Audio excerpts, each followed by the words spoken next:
There's a new Nectar for the Gods nutrient. What's the deal with that? Hey there, Bob from Oregon's Constant Gardener. Welcome to the OCG Fam Show to you, my YouTube buddies. What's going on? How you doing out there? Let me know in the comments and we'll talk about it after the show. Right down there, just put it in the comments. Let's just get into the show.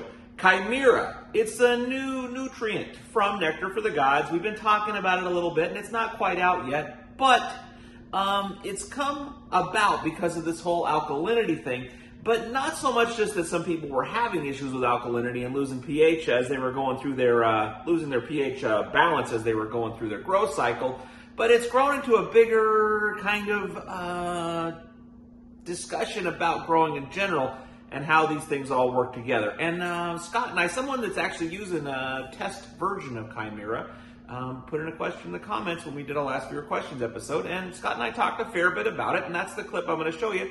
I think you'll find it interesting, even if you do not have alkalinity issues in your growth. So watch the clip, I'll talk to you after. Big CMCG. We've heard from him before. Hold on a second.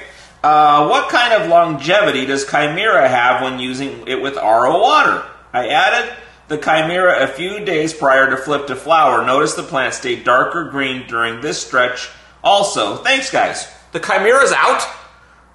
Well, it's out when I give it to you. Oh. But a lot of people, I have a lot of growers that I'm in a lot of communication with, and a lot of folks that are trying to get around or bend their minds around the pH issues in their potting soils around the country. This gentleman's way up in the way upper north UP. Okay. So he had gotten a bale of a popular soil mix. I mean, he's a Nectar head, and he's definitely a Nectar user. But you know, where he's located, he can't just run down to Graze and pick up a bag of number 4 because there is no Graze. So his problem is, you know, shipping him a bag from Oregon's $70, and you know, $9 for the bag. So $79 for the bag is so stupid. Regardless, so he goes out, he buys this bale, and a lot of people are having the same issue with this bale of peat moss, if you will. His pH started going through the roof. Like, it just would not go below 7.9. I mean, it was like up to 8.4 at one point, and the plants are just starving and struggling.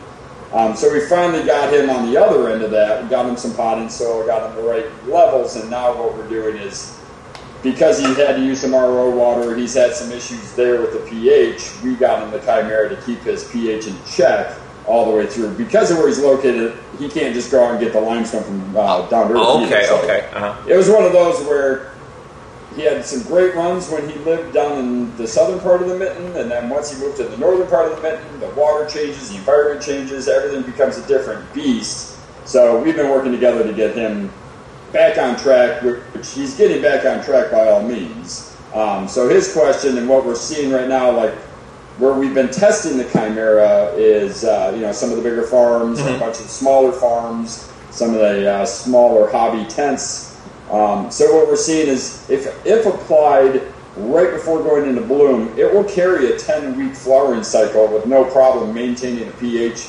between the 6.6 and 6.8. And that would be your finished pH when you're all done. Now, can I guarantee that? Absolutely not. How bad your water? How acidic is your water? How much RO are you using? How much do you hydrate? I mean, again, we're coming into all these variables that have to be put into play. So we're finding that at a cup per 10 gallons for most RO systems or rainwater situations, it is lasting at least 10 weeks, and we're yet to see what a recycling looks like after a full recycling and a recharge to see what the pH would be. But with 1 cup per 10 gallons, we're getting at least 10 weeks worth of flowering out of that. Okay, what do you think? Informative, entertaining, helpful? Any questions or comments come up from watching that, or something you've just been thinking about already? Throw it in the comments and we'll talk about it. If you want to watch the rest of that episode that clip came from, there is a link in the description. I love you, and I'll see you tomorrow. The OCG Fam Show. It's pretty good. It happens every day. It's the OCG Fam Show. See you tomorrow.